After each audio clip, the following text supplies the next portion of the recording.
Museveni, the president of the Republic of Uganda, came out and said that the ocean belongs to him. This is what he had to say. But that ocean belongs to me.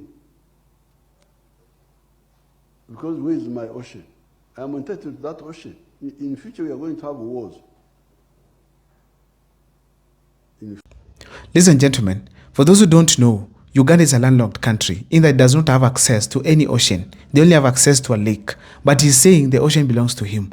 The two countries which borders the ocean that are close to Uganda, it is Kenya and Tanzania. But Museveni is saying strongly that now it belongs to him. The ocean also belongs to him. Now, people were trying to check what Museveni is saying and maybe what he means. And later on then people started connecting from the sentiments of the son to Museveni, Muhoozi, who is the leader of the military of that region. Muhoozi said one time that you needed 2 weeks to take over Nairobi.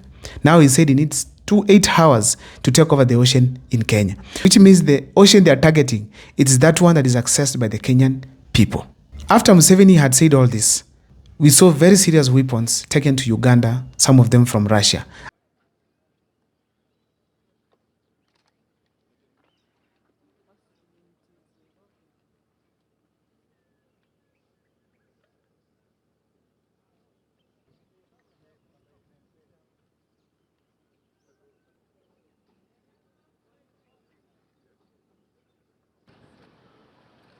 So you are like, are they going to be used at Lake Victoria, or indeed they are serious?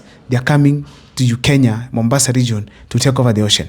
Kenyans have gone online to show exactly what Museveni was talking about. They have tried to come up with a map which shows exactly what Museveni is talking about. And it is very shocking that all the top cities of Kenya, that is Nairobi, Mombasa, Kisumu, and Nakuru, are all belonging to Uganda now.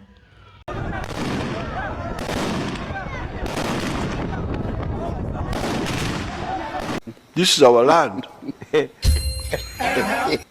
not the land of Arabs. It's not the land of Europeans. It is our land. In that, the entire coast region all the way to Nairobi and Rift Valley belongs to Uganda. That is the shocking truth that has just come out from what the people of Uganda are trying to say in relation to Museveni's claims. Mimics have been developed to simply show what Museveni is talking about. One guy just developed a kid crying, like Museveni now, insisting that he wants the ocean. Here is the clip. Have a look. No. Other people have come out to show how Museveni is literally at the ocean with his son Muhoozi, trying to locate where does Uganda belong. Where's the water for Uganda?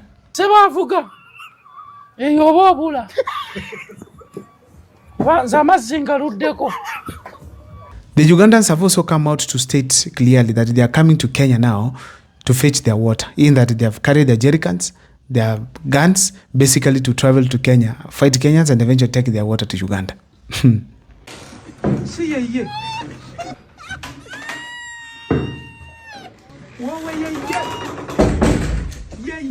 Kamoga.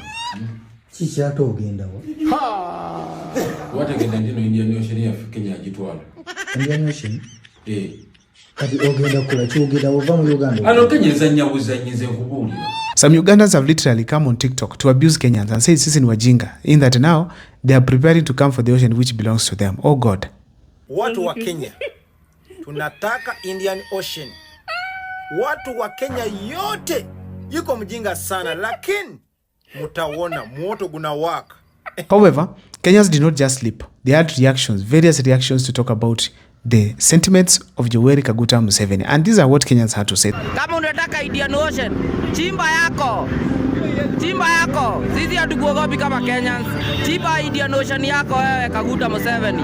Sisi hatukuogopi, hadi unasema hadi ni yako. Indian Ocean hata ikiwa wewe ulikuwa umezaliwa wewe.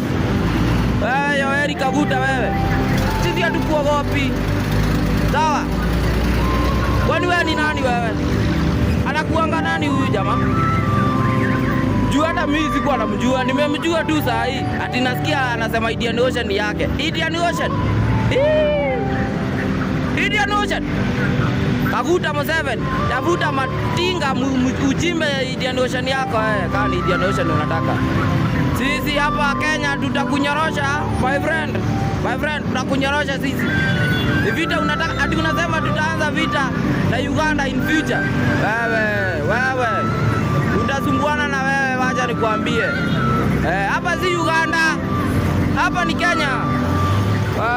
The first person literally said, chimba yako. In that now they are telling Museveni to literally take his machineries to get to Uganda and find a place, Wachimbe Ocean. Wachimbe Ocean. Does it make sense to you? That's what Kenyans are telling Museveni. Others are telling Museveni to come and fetch the water and take to Uganda. Jesus Christ, how do you go and fetch water from the ocean? What are you going to carry it with? How is that practical? But definitely, this was just trying to diminish or maybe rubbish Kaguta Museveni's sentiments. Some Kenyans have come out to warn Kaguta Museveni, telling him that don't dare Kenya. Museveni, hiyo ni gwedhi. Sema gwedhi, hiyo ni jaba. Buda imelipuka, hadi unaona unaweza chukua Nyairi yote. Nimetoka kuona hiyo map ya the new Uganda. Sijui nicheke, sijui nifanye aje buda. Nakwambia amekata Kenya yote hivi nusu. Hivi. Wewe kutoka Nyanza, ukuja hivyo Rift Valley, yote ni yake, inakuja hivyo kama imeraruadi Indian Ocean, wewe jua. Ametuachia kapienga hapa juu. Museveni hiyo naye anakwambia ni gwedhi. Mwenye alifunza Museveni kuchikisha bana, haya alimkosea bana. In fact, some of them are reminding Museveni that one time they also tried to joke with Kenya and Moi showed them dust. So in a nutshell, as we speak today, it's clear that Kenyans are ready for Kaguta Museveni to launch his attack if he wants to do so. Others are warning Museveni, telling him to mechoka. You've been joking with us with Migingo. Now it is time for you to face the wrath. And we believe if Kenyans were given the authority to decide whether the military should wake up and go to Uganda, probably by now there could be war that is existing between Uganda and Kenya. The first person who had something to say is the PA of the late Moi, who came out actually and warned Museveni Kaguta on making some sentiments which goes beyond the territorial boundaries and that he should keep off the matters of other countries. Museveni should remember that Kenya has got the smallest portion of Lake Victoria and that our fishermen are constantly arrested and harassed by Uganda's security agents. He should also remember that what is good for the goose should also be good for the gander. And I want to remind him also that he should not overstep. He should not overstep diplomatic boundaries. I don't know what's your take on the comment section here. You can share with me on what you think about the sentiments of Yoweri Kaguta Museveni in relation to Kenya. But anyway, I've also heard people say that he has a very strong air force, which makes him actually to feel like he can be able to conquer Kenya. They have some military choppers, military planes, which are able to do better work than those ones that we have here in Kenya. And I'm also getting that their army is quite strong. I don't know how strong it is, but if you know something about Uganda, please on the comment section, share with us here today. That's my video there and there. My name is Abel Makwa. Thank you so much for following. See you next time for more videos.